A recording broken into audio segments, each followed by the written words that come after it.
En milieu de journée, le quartier est toujours bouclé par les gendarmes. De l'autre côté du cours d'eau, le domicile d'Aurélie Vaquier, une trentenaire portée disparue depuis plus de 2 mois. Les murs ocre ont été sondés, une équipe cynophile mobilisée. Sous une dalle de béton, un corps a été retrouvé. Il s'agit très probablement du corps d'Aurélie Vaquier, en raison de la présence d'un tatouage très reconnaissable et d'un piercing. Une autopsie et un scanner du corps seront pratiqués probablement demain. Des prélèvements ADN seront alors également effectués pour confirmer ultérieurement l'identification de la victime. Toujours domicilié sur place, Samir, 39 ans, le compagnon d'Aurélie Vaquier, a été placé en garde à vue. Cet homme bénéficie, et je tiens à le rappeler, encore pleinement de la présomption d'innocence.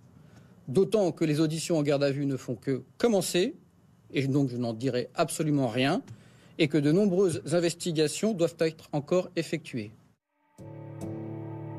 Aurélie Vaquier n'a plus donné signe de vie depuis la fin du mois de janvier, date à laquelle son compagnon l'aurait vue pour la dernière fois. Il dit qu'il l'avait vue donc le 28 janvier avant de partir en vacances chez des proches jusqu'au 6 février. À ce moment-là, il rentre chez lui, il voit qu'elle n'est plus là. Elle a emporté sa trousse de toilette, quelques vêtements, mais laissé derrière elle son chat, duquel elle s'occupe beaucoup d'habitude. Mais malgré tout, elle est partie sans. Elle a laissé également son véhicule. Samir va pourtant attendre 2 semaines supplémentaires avant de donner l'alerte, le 23 février.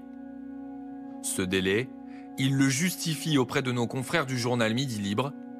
La jeune femme serait, selon lui, partie de son plein gré.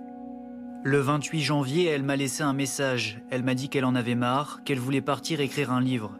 Elle avait aussi parlé à un ami de faire une retraite. Je me suis dit, je vais la laisser tranquille. Les gendarmes prennent l'affaire au sérieux. Une information judiciaire pour enlèvement et séquestration est ouverte. Un appel à témoins est lancé. De leur côté, les proches d'Aurélie Vaquier organisent plusieurs battues. On a traité cette partie et là, dans l'idée, aujourd'hui, donc avec plus de mobilisation, effectivement, on va essayer de traiter d'autres zones. À l'époque, le frère de la disparue envisage déjà le pire des scénarios.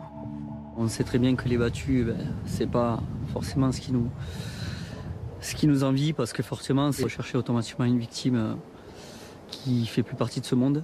Donc c'est très compliqué. Ce jour-là, Samir est présent parmi la 50aine de personnes mobilisées. Sur ces images, il est aux côtés de son beau-frère. Pourtant déjà, la version qu'il a donnée aux enquêteurs laisse perplexe certains amis d'Aurélie. Ça lui ressemble pas, c'est quelqu'un de joyeux, qui a de la joie de vivre, elle est sûre d'elle, elle serait pas partie comme ça, sans laisser de nouvelles, sans son chat, sans dire à ses amis, Non, on est convaincus que non.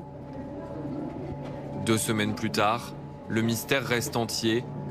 Ce jour-là, Aurélie Vaquier aurait dû célébrer ses 39 ans. Sa famille organise une marche à Sète, sa ville natale. Quand je vois toute cette solidarité et tous ces messages de soutien, ça nous touche énormément. Merci beaucoup de faire tourner l'information. Merci encore.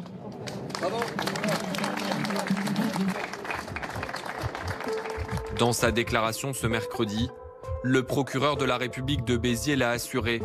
La famille de la jeune femme a été tenue informée des dernières avancées de l'enquête. Une conférence de presse se tiendra à la fin de la garde à vue du compagnon, prévue ce vendredi.